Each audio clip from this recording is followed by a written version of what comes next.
tarde tengan todos ustedes. Bienvenidos a un programa más de psicoterapia transpersonal, un paradigma nuevo en tu vida, a través del www.radioinpo.com.mx, Radio Impo del Instituto Mexicano de Psico-Oncología, la maestra Ana María Rico Cárdenas y por supuesto el conocimiento del doctor Marco Antonio Paul Scott. Adelante, excelente programa.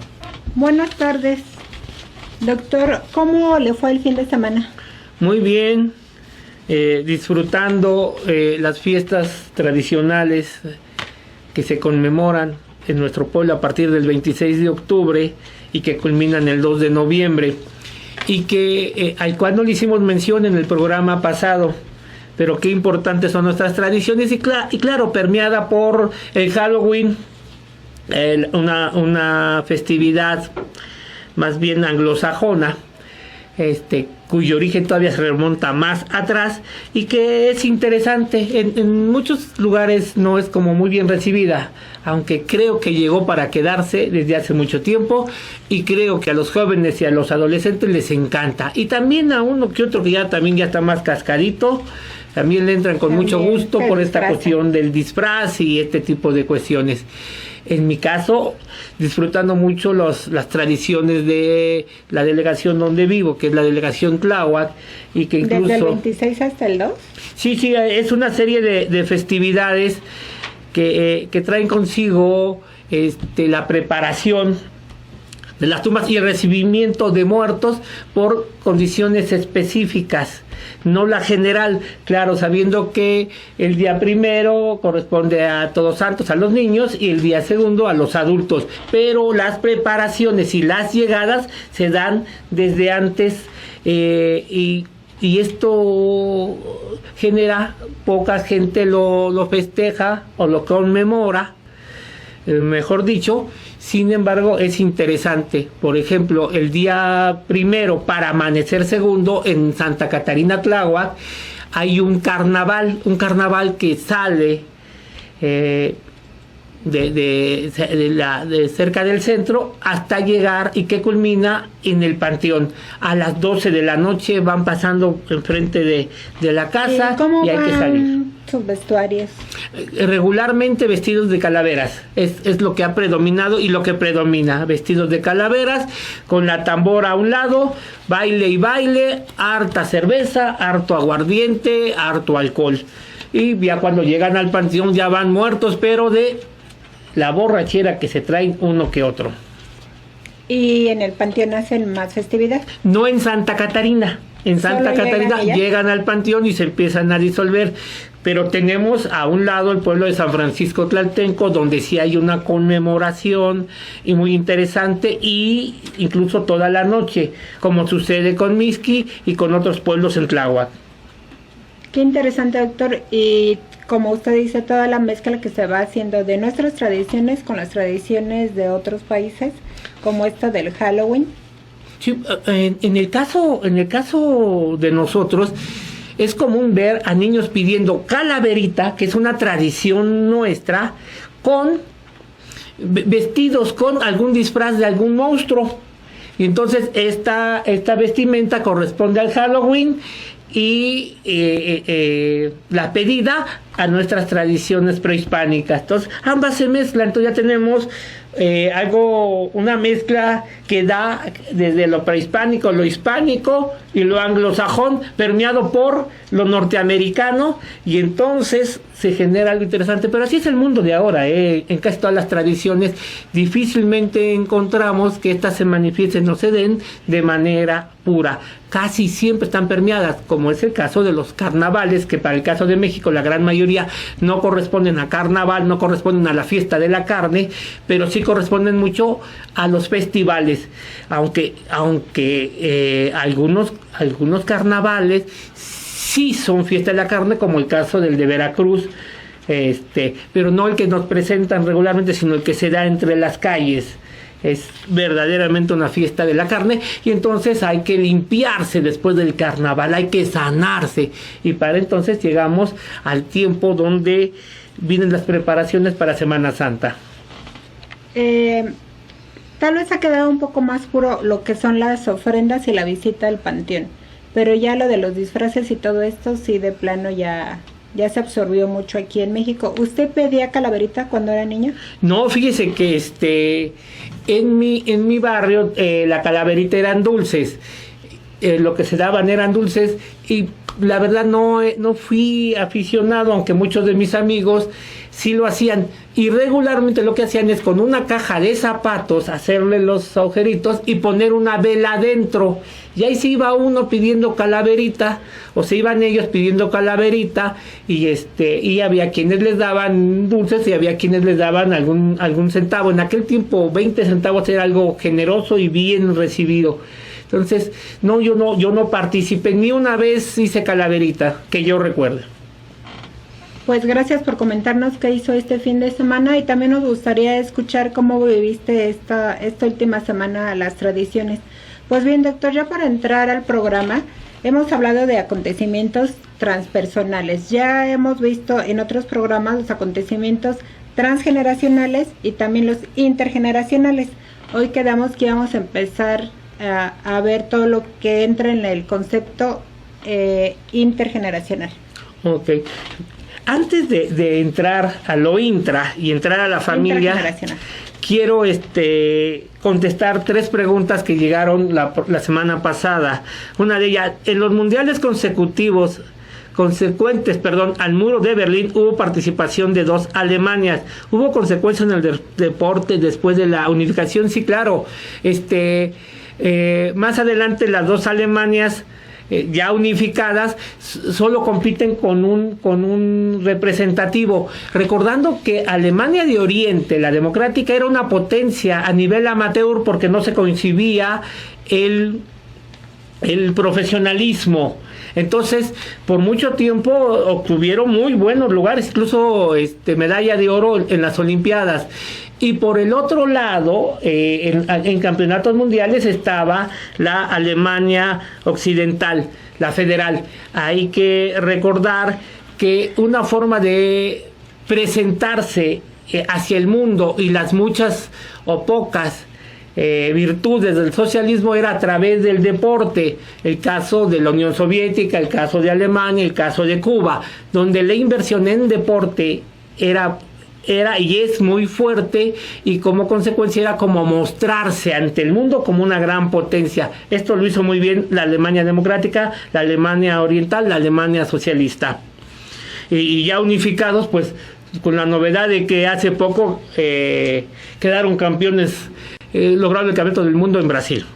Dice, ¿cambió en algo la influencia de la religión en el gobierno después de los cristeros? Sí, el gobierno llegó a un pacto que se celebra antes de terminar la guerra entre el candidato ganador de las elecciones, en este caso Pascual Ortiz Rubio, quien se encarga de negociar con el Vaticano por medio de un obispo la terminación de la guerra. Y aunque el artículo 30 no sufre modificación ni su reglamentación, al gobierno le queda muy claro que no se va a meter con la iglesia hasta nuestros días. Es un pacto que se hace en lo oculto.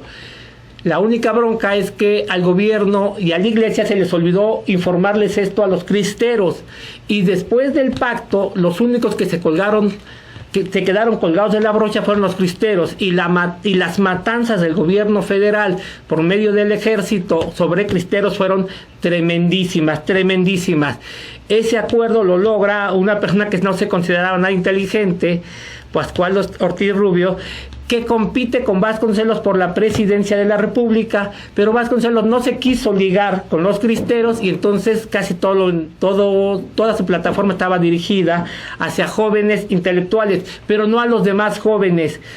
Es derrotado, o al menos eso es lo que se dice, de las personas serias, por Pascual Ortiz Rubio, y ese que se veía medio tontito, que en el maximato, el periodo que Calles gobierna el país sin ser presidente, pero colocándolos, él se encarga de hacer en contra de Calles estos acuerdos que quedan en lo oscurito, diríamos el día de hoy, para acabar con la guerra. Vuelvo a repetir, la gran afectación fue sobre los cristeros, porque a ellos nunca les avisaron, y entonces ya desorganizados, ya sin apoyo, ya con la muerte de su general, se dieron condiciones muy, muy fuertes y hubo matanzas terribles y muchos cristeros fueron colgados o fusilados.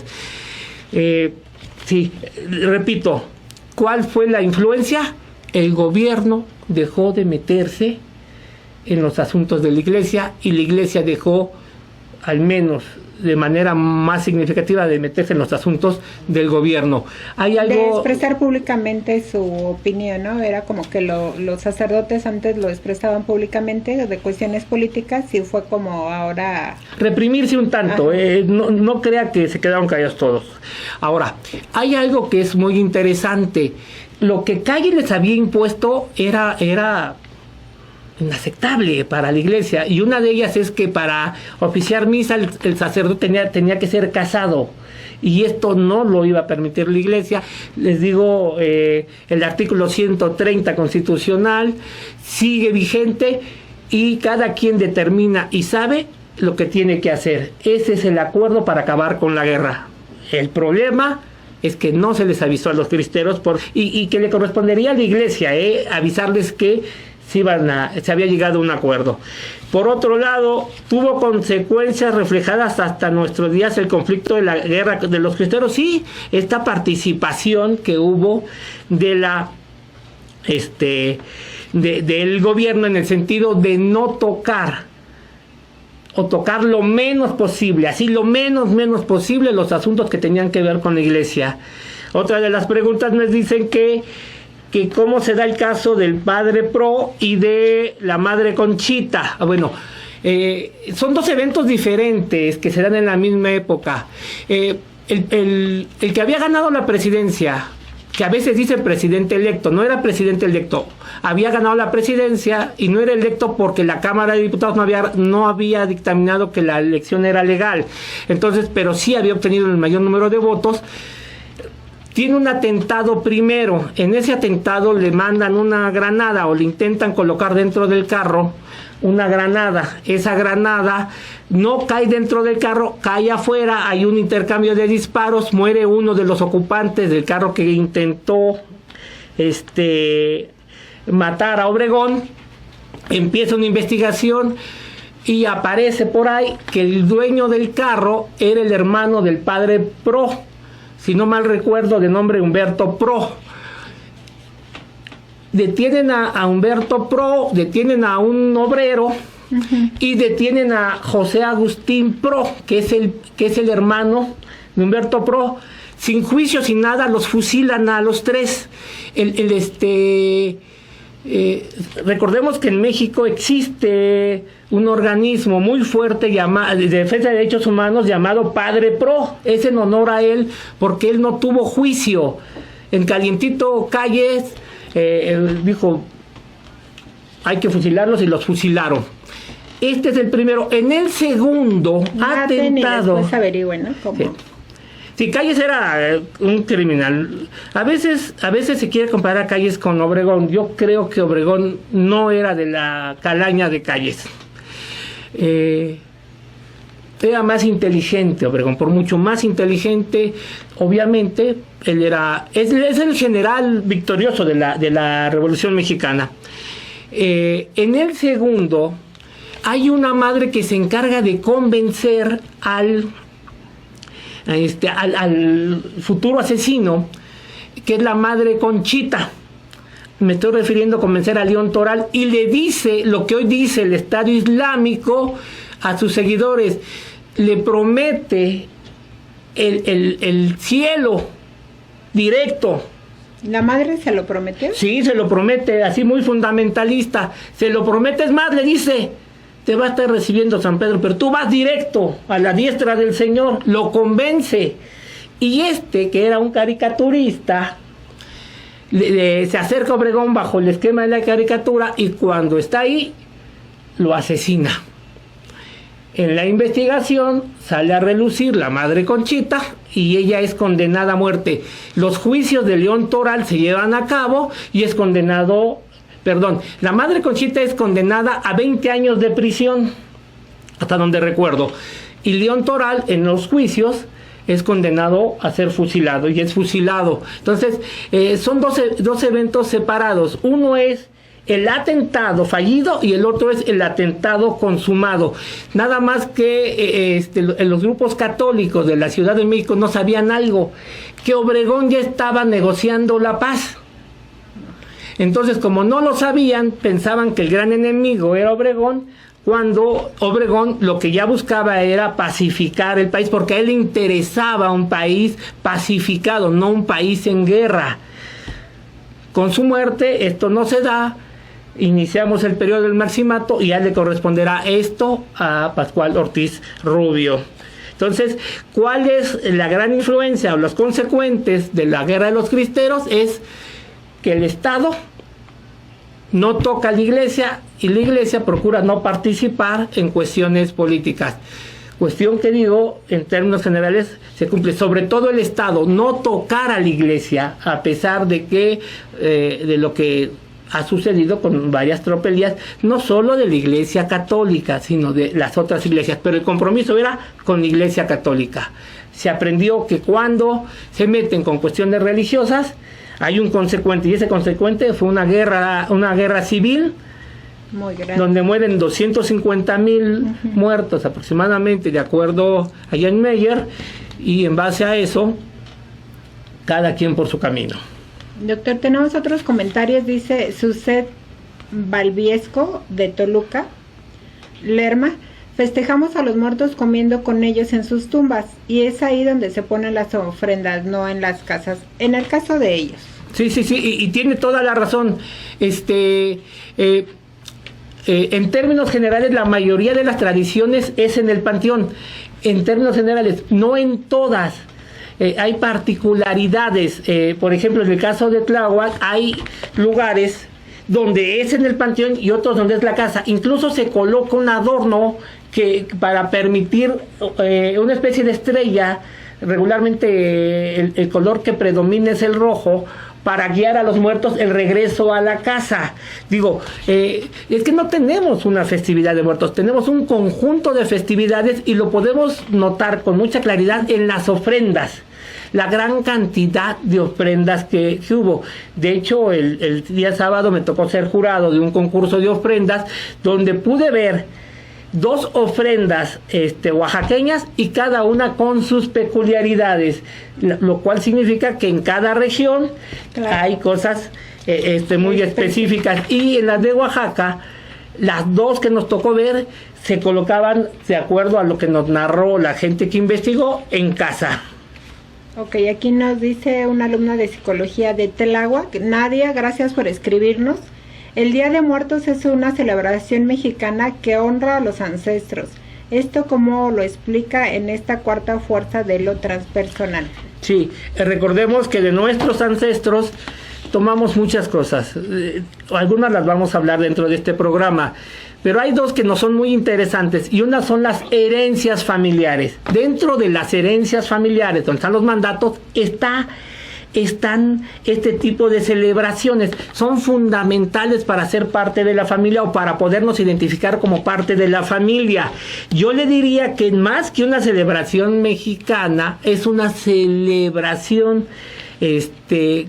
cuyas raíces son todavía mucho más atrás, antes de que existiera el México contemporáneo, que después se fusiona entre las creencias prehispánicas con las creencias católicas que venían de España, y que en ese sentido nos dan nuevas herencias familiares, quedando por arriba la creencia que tenía que ver con los muertos, en referencia al catolicismo, y quedando por debajo, pero no desapareciendo, las creencias que tenían que ver con nuestros pueblos prehispánicos, recordando que no es uno, sino un conjunto de pueblos, y de lo que decíamos, no es una celebración, sino un conjunto de celebraciones. Pero estoy totalmente de acuerdo. Y Violeta nos comenta también algo que también sucede. En la actualidad se ha perdido la colocación de ofrendas en México por seguir tradiciones de otros países. Así es, y quiero decirte, Violeta, que esto está tendiendo a que se convierta en una tradición ya mexicana, si no es que ya lo es, porque ya son muchos los mexicanos que celebran muertos, pero también celebran Halloween.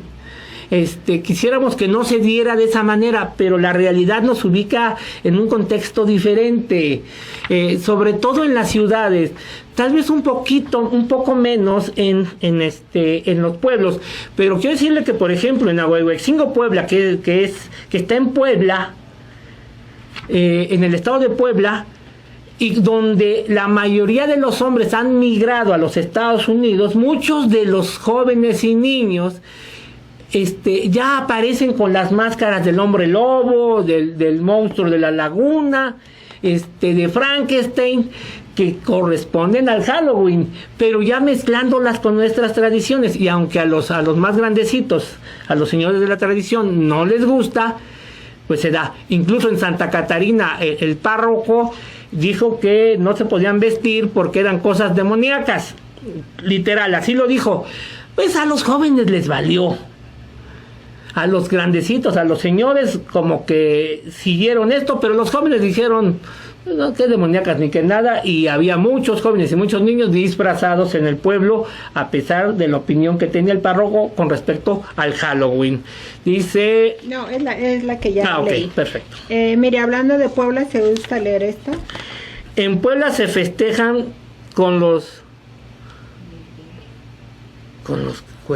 ha de ser así, como se pronuncia, con los huegues, que son personas que bailan de casa en casa y piden maíz, frijol, que se ofrenda a la iglesia, nos dice Francisco Rojas. Sí, en el lugar donde estoy bailan las mojigangas, es el término que ocupan, vestidos, y sí, van de casa en casa.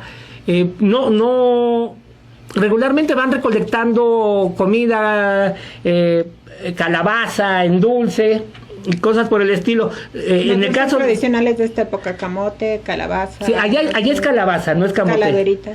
Y Francisco, me refiero a Ahuehuetzingo, Puebla, y se lo van comiendo en el camino y lo van mezclando con aguardiente también. Pero van tocando de casa en casa. Sí, van bailando por las calles. Las mojigangas, si no mal recuerdo el término. Y él dice que pide frijol y qué? Maíz y frijol, y que se lleva a la iglesia. Y lo dejan a la iglesia. Lo dejan en la iglesia.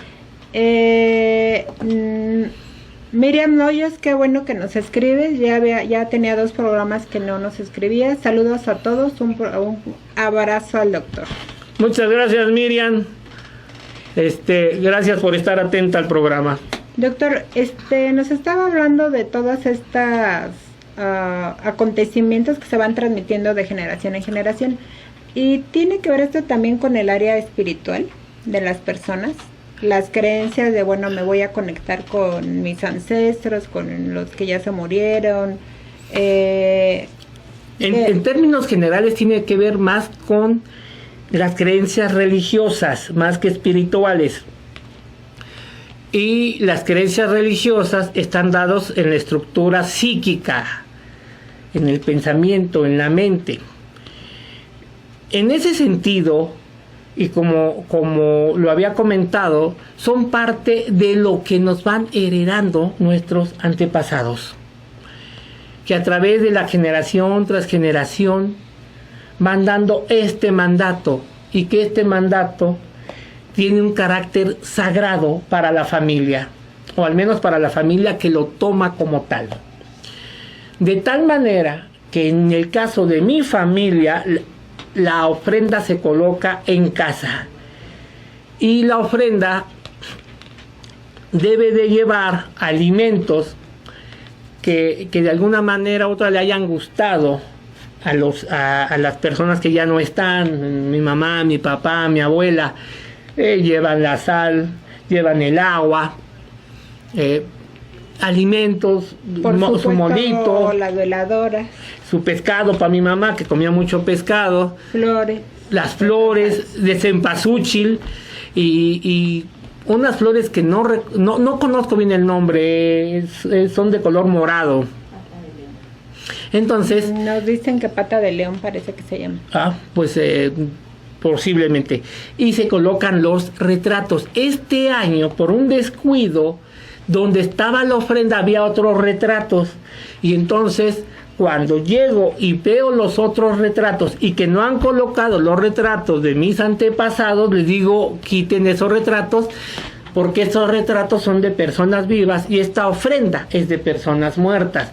Entonces ya me encargué de quitarlos. Esto que hice es mi creencia con respecto a un mandato que yo tengo a través de herencias familiares dado por mis antepasados, y colocar los retratos de los que ya no están. Que en este caso son los de por parte de mi esposa y por parte mía, y quitando los de personas que sí están. Entonces lo tenemos muy clavado, prácticamente lo hacemos de manera inconsciente y pocas veces aterrizamos por qué lo hacemos. Son mandatos, son la parte sagrada de la cual para ser parte de la familia se tienen que seguir y van a ir de generación en generación.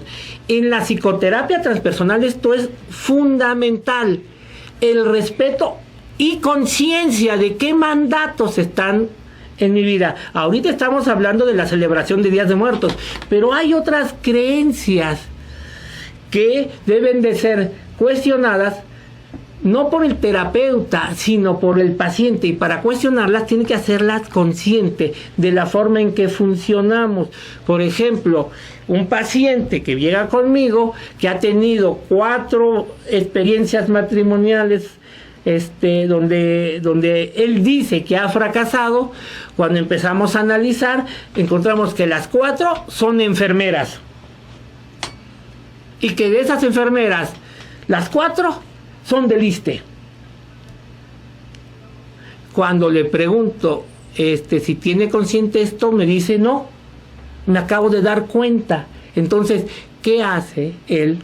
Más que buscar una persona con quien estar y llevar una relación, un proyecto de vida hacia adelante, por el tiempo que pueda o no durar, que eso es lo de menos, sino que él necesita que las mujeres de las que se enamora sean enfermeras, obviamente vistan de blanco y sean del ISSSTE. Y yo le decía, ¿y por qué del ISSSTE? Dice, pues es que yo trabajé en el ISSSTE. Y yo le decía, entonces, si es enfermera, pero es del seguro, lo que él me dice es, nunca lo había pensado porque tengo muchas amigas enfermeras del Seguro Social, muchas de ellas me atraen, me gustan, pero siempre voy con las del ISSSTE. Entonces, ahí hay una creencia que se ha formado. Cuando ya revisamos más a fondo, me comenta que su mamá le decía que prefería los del ISSSTE porque su familia, varios de sus hijos habían trabajado en el ISSSTE. O sea, el mandato llega por su experiencia de vida, pero también por lo que su mamá le decía. Ok, entonces el hecho de poner ofrendas es el claro ejemplo de los mandatos que tenemos, y aquí lo podemos ver físicamente, pero también está todo eso que no podemos ver físicamente, como este caso. Así es, incluso dentro de nosotros, o al menos de muchos de nosotros, es un día en que nuestros difuntos nos visitan, es volver a encontrar y entrar en contacto con ellos. Para aquellos que colocan a ofrenda pero no creen que ellos vengan, por lo menos el recuerdo de la memoria se activa para sacar las anécdotas de lo que sucedió cuando estaban en vida. Claro, a lo mejor ellos no ponen ofrenda o una luz o algo hacia un muerto, pero sí, con la misma plática con los demás amigos se les recuerda todo lo que llevan en la mente de los que ya no están. Doctor, ya vamos casi a la mitad del programa. Muchas gracias por escribirnos de este tema fabuloso, nos llevaríamos mucho tiempo. Ya no hay más preguntas, Leti, de estos temas de la semana pasada. Parece que están llegando, pero en lo que llegan, ¿qué les parece si nos vamos a un corte? Excelente, nos vamos a un corte. Queremos seguirte escuchando, este programa es para ti. Regresamos. Si eres psicoterapeuta de cualquier corriente y te gusta mi programa, suscríbete al canal y da clic en me gusta. Muy buena tarde, estamos de regreso y vamos directamente con la frase de esta tarde, y la frase dice así: El hombre es totalmente responsable de su naturaleza y elecciones. Jean-Paul Sartre. Esto es Psicoterapia Transpersonal, un paradigma nuevo en tu vida. Y vamos directamente con la efeméride de esta tarde. Y dice así: un día como hoy de 1907, un tren cargado de dinamita se dirigía al pueblo de Nacosari. Uno de los vagones se incendió y Jesús García Corona, mejor conocido como el héroe de Nacosari, tomó el control, sacando el tren del pueblo, salvando la vida de cientos de personas y sacrificando la propia. En 1944, por decreto presidencial, ese día se conmemora en México el Día del Ferrocarrilero. Esto es Psicoterapia Transpersonal, un paradigma nuevo en tu vida, y ellos son los profesionales. Adelante. Pues bueno, doctor, como el tiempo corre muy rápido, ¿qué le parece si empezamos a hablar de los acontecimientos intrageneracionales? Donde podemos hablar de familia, pareja, amigos, objetos, mascotas.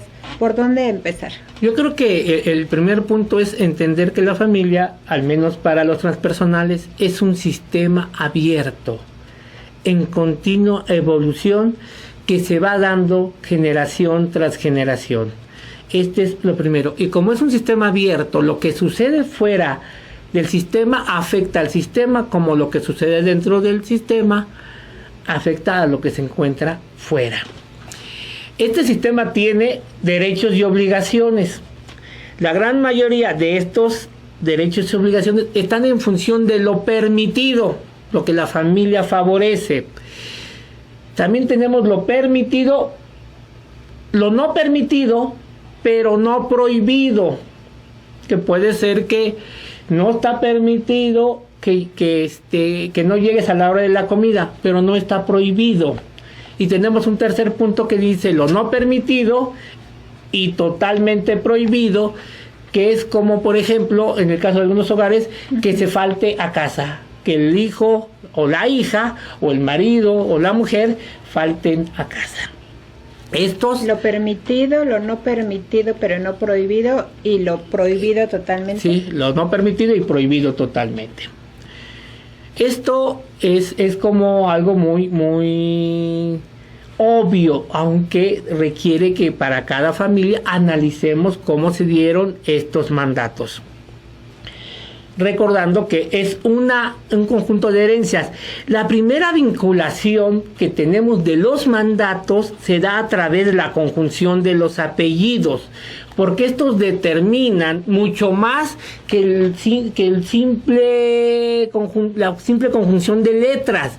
No, cada apellido trae en sí ya una serie de mandatos, de herencias familiares que se han venido dando generación tras generación. En mi caso, recibo mandatos de los Polo y recibo mandatos de los Scott. En su caso, mandatos de los Rico y mandatos de los Cárdenas. Cuando se juntan, estos se fusionan y va a haber apellidos que predominen sobre la otra parte. Le llamamos mandatos dominantes. Que dominen. Uh-huh.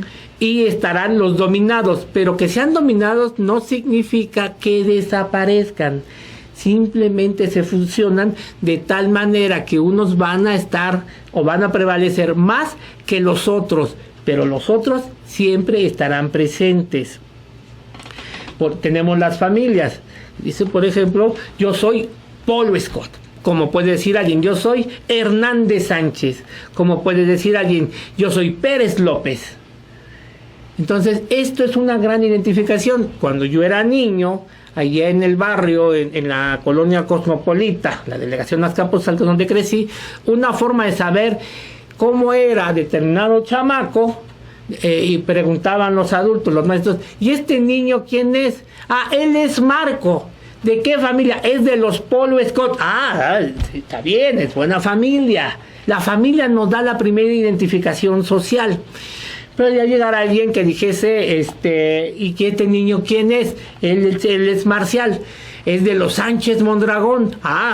Es buena familia. Pero no siempre sucedía así, porque había familias distintas y podría darse el caso de que dijesen, este niño es Gustavo, este es de los Jiménez, de los Mejía Jiménez. No, cuidadito con esa familia. O sea, se nos trataba en base a lo que de nuestra familia se sabía en la colonia. La fama que había hecho la familia, ¿no? En esa área. Sí, sí, sí. Y recordando que la fama no es de toda la familia, sino un miembro de la familia le impone el ritmo a toda la familia. Y así se nos catalogaba. También hoy en día, tal vez ya con las distancias más grandes, ya no se puede saber cómo es la familia, pero entonces se ocupa un dicho despectivo que dice, ¿quién sabe de qué familia es? Y es para marcar que hay dudas con respecto a la familia, o que la persona no tiene un antecedente de identificación para poderlo ubicar. O también si no tenía los apellidos que el hijo legítimo y el hijo ilegítimo, o el reconocido o el no reconocido. De todos modos era hijo, pero eso de no tener los apellidos también era como legitimar a alguien, ¿no? Sí, es una forma. Que no hubiese los dos apellidos ya marcaba ya daba una referencia con respecto, y regularmente el apellido que faltaba era el del padre. Como consecuencia decía en aquellos tiempos, es hijo natural, y ya se cuestionaba a la mamá porque no había papá. Por otro lado, otras de las cuestiones que son fundamentales en la familia, tiene que ver que la familia, a través de los antepasados, considera que hay figuras relevantes a quien parecerse, pero también hay figuras relevantes que no deben de ser mencionadas ni tocadas, y no hay que parecerse a esas partes de la familia.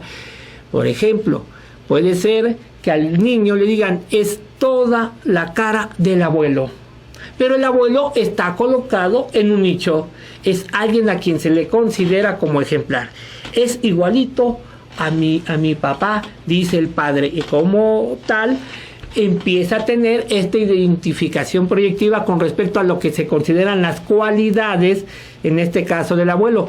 Pero ¿qué tal si esta persona, este antepasado, no es una persona de la cual se quiera hablar?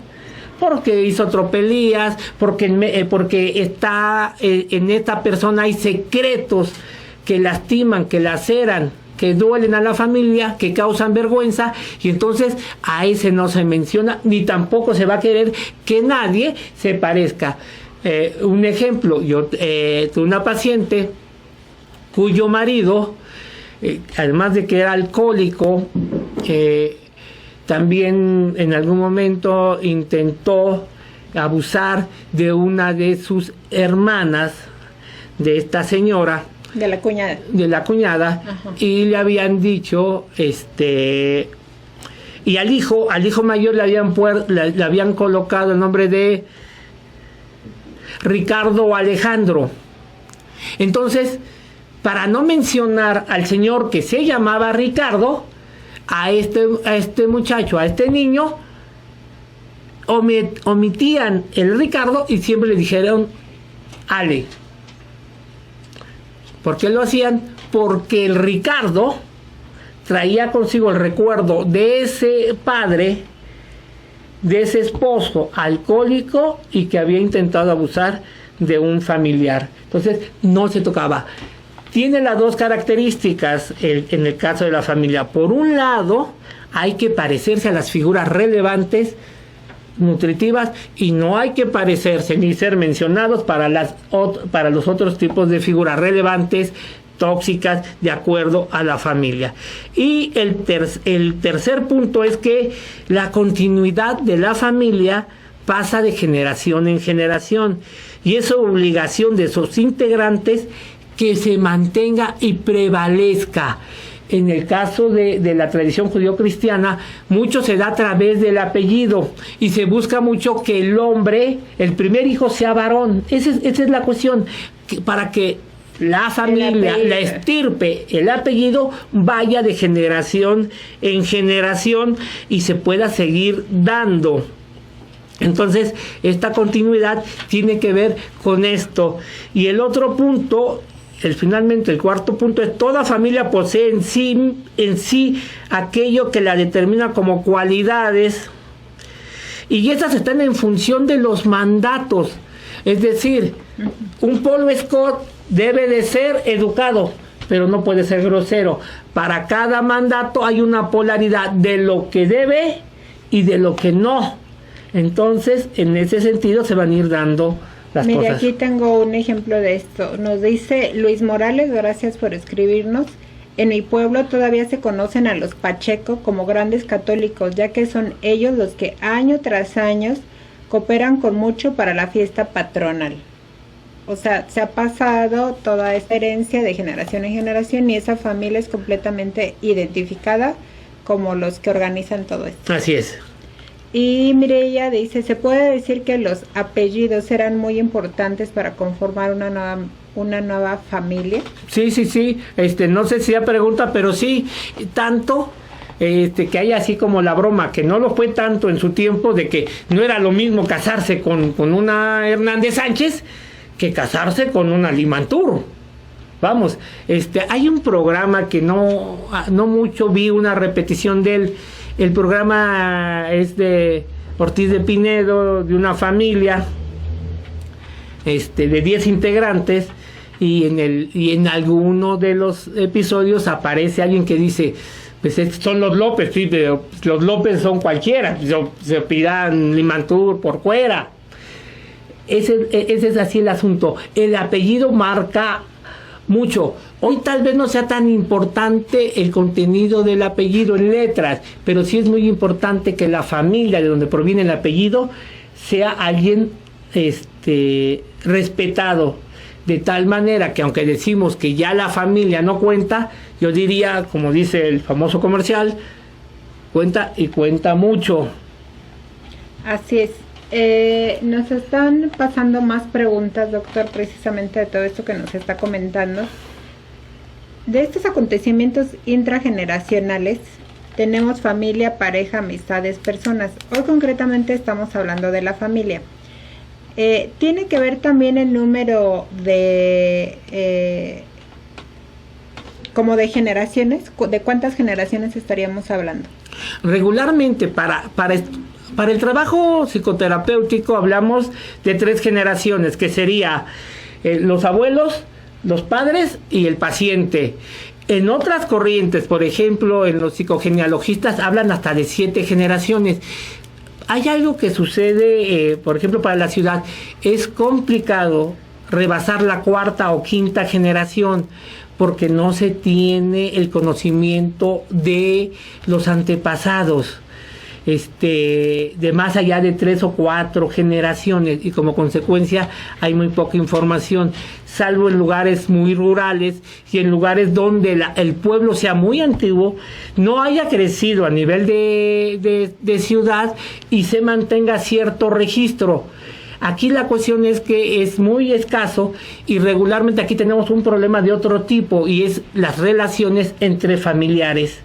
O sea, es decir, los incestos que se dan como consecuencia de que la población no creció son los mismos y empiezan a relacionarse afectivamente.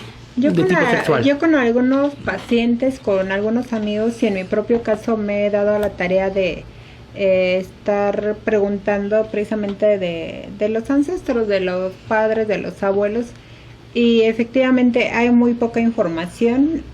Muchas veces no saben de qué murió su abuelo, o cuántos hermanos tenía el abuelo, o exactamente de dónde venían, digamos, el papá del papá. En fin, bueno, es con lo que yo me he encontrado.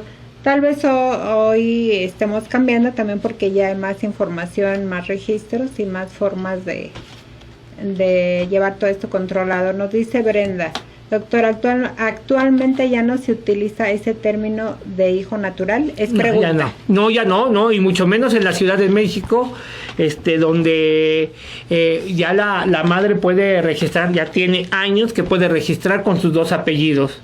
Y entonces el hijo tendrá los 2 apellidos. Mi comentario tenía que ver más con varios años antes del tiempo de mi adolescencia, donde ¿le ponían en el decía, acta hijo natural? No sé, sé que se le mencionaba como hijo natural, porque solo tenía un apellido. Hoy en día, ¿no? Incluso en la Ciudad de México hasta se pueden invertir los apellidos del padre y de la madre, Lo tomando acaban primero. de autorizar hace poco, ¿verdad? Así es, pero tiene años en que se permite que la madre registre con los dos apellidos suyos. Y nos dice Vicky Juárez.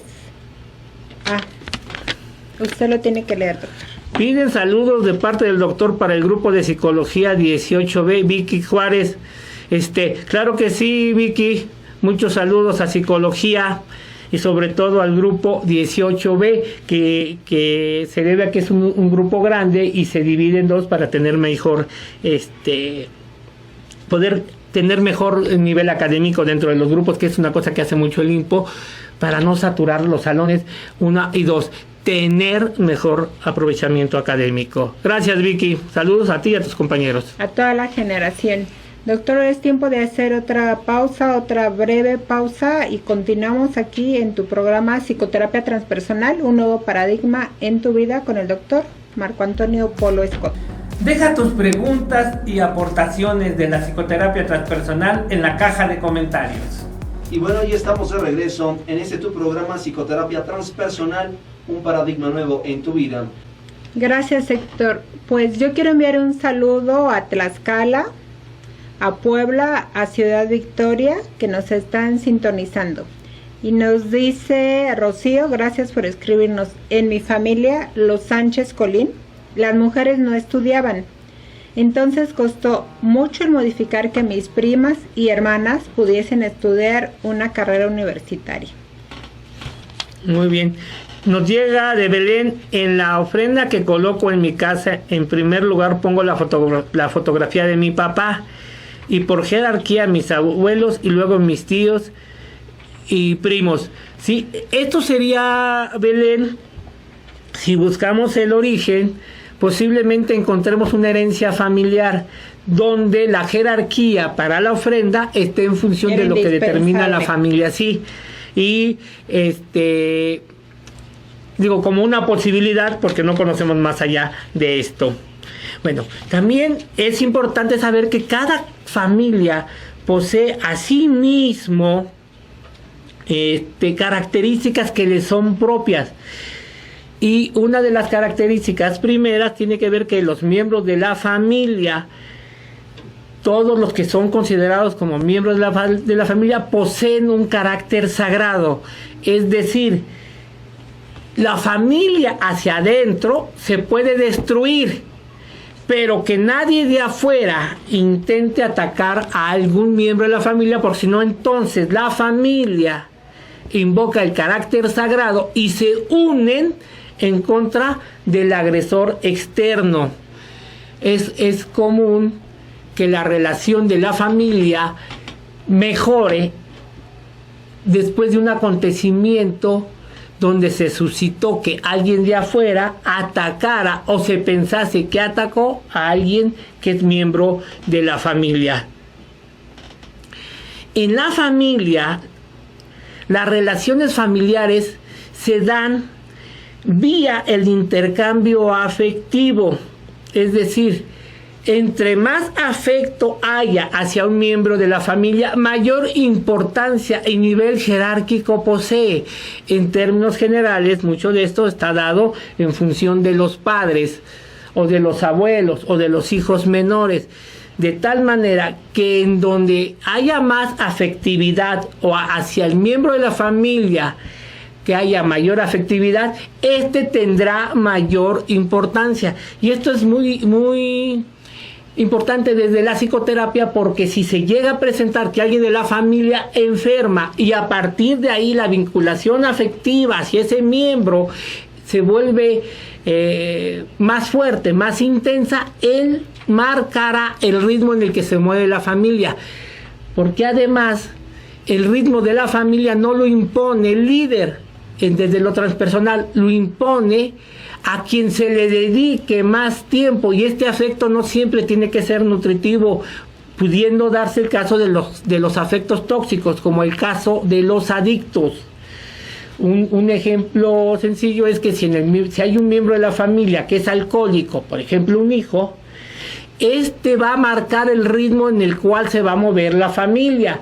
Se le dedica mucho tiempo a ver en dónde está, qué hora llegó, qué está haciendo, a ver si no chocó, si no pierde el trabajo. Exactamente. O sea, todos están atentos. Va a causar que se consuma mucha más energía, sobre todo si no llega a casa o se extravía por días por andar en la parranda o andar en la fiesta.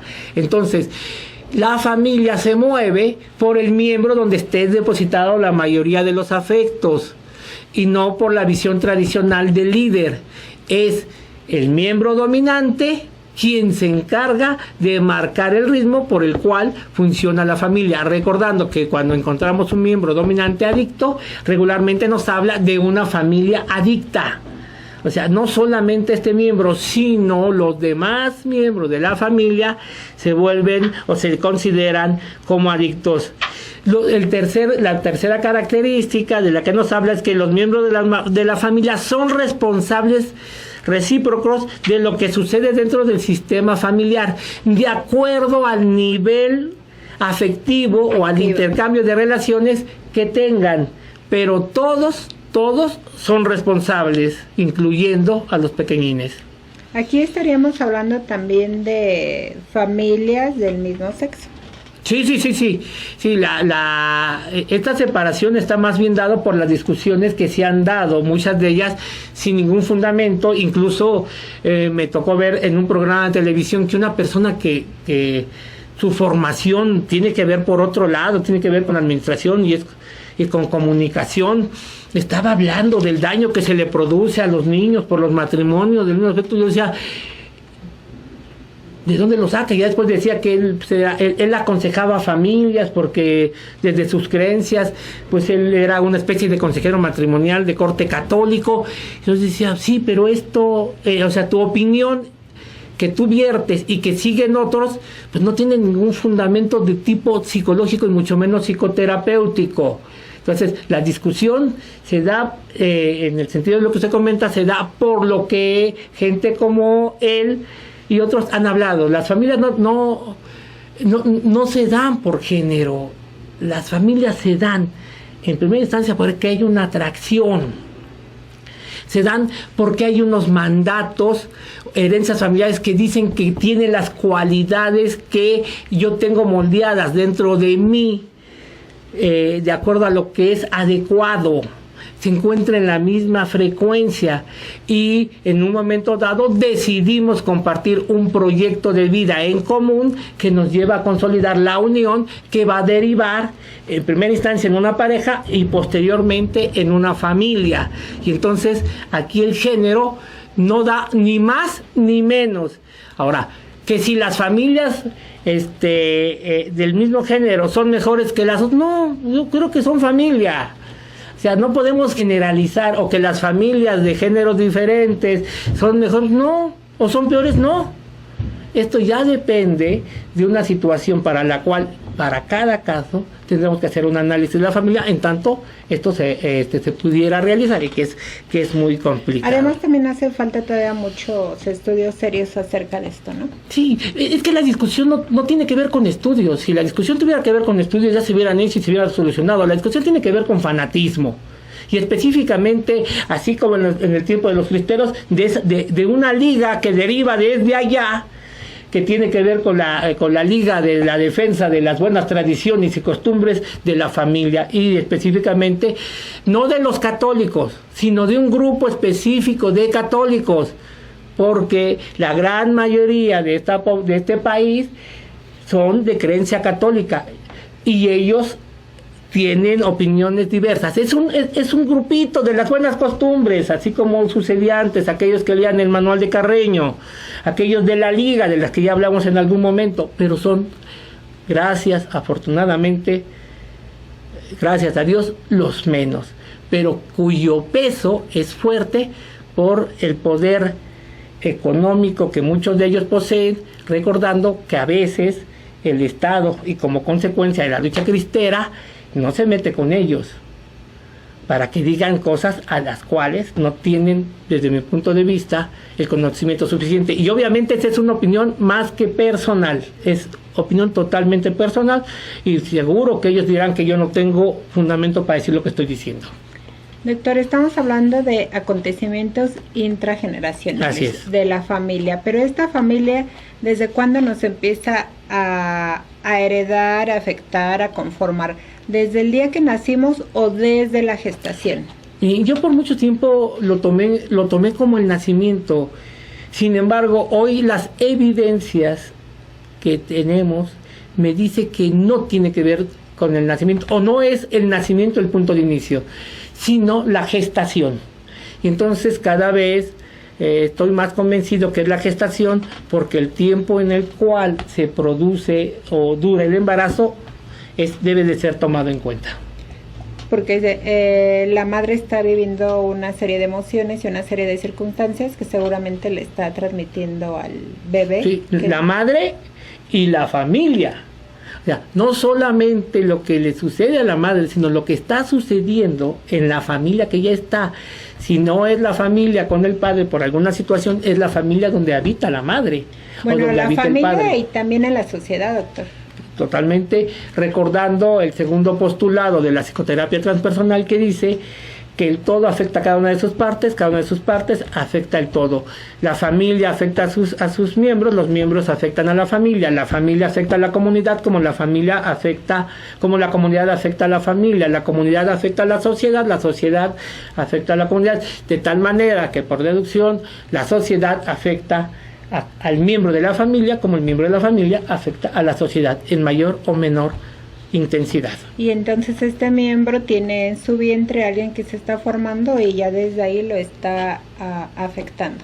Sí, y si seguimos el consecuente de las explicaciones de la ley de la repetición y las explicaciones de la física cuántica, sería incluso antes de que naciera. Desde el momento en que se determina la posibilidad de poder formar una familia o de engendrar un hijo. Okay. Y eso muchas veces es antes, salvo las calenturas que se llegan a dar, pero entonces lo que se está depositando es parte de la calentura. Ok, doctor, pues ya llegamos a la recta final de este programa. ¿Algo que le quiera decir a todos los que están allá detrás del cristal? Bueno, la invitación para que nos acompañen en el siguiente programa, y que vamos a estar atentos a los mensajes que nos sigan llegando, y vamos a seguir hablando de la familia, y también invitarlos a leer el libro, uno de los libros que ponemos a su disposición, que es el libro de los acontecimientos transpersonales. Que el autor, por supuesto, es el doctor Marco Antonio Polo Scott. Y que de una manera sencilla aclara esto o parte de esto de lo que hemos venido hablando. Entonces, la invitación, y espero recibir sus mensajes y escucharlos la próxima semana. Gracias, doctor, y yo solo quiero recordarles que en mayo próximo tenemos el tercer congreso de psicoterapia transpersonal. No se lo pierdan, ya hay grandes descuentos por estas fechas, ya está todo en la página. Que tengan una feliz semana, bye bye, hasta luego. Gracias a todo el staff. Hasta luego.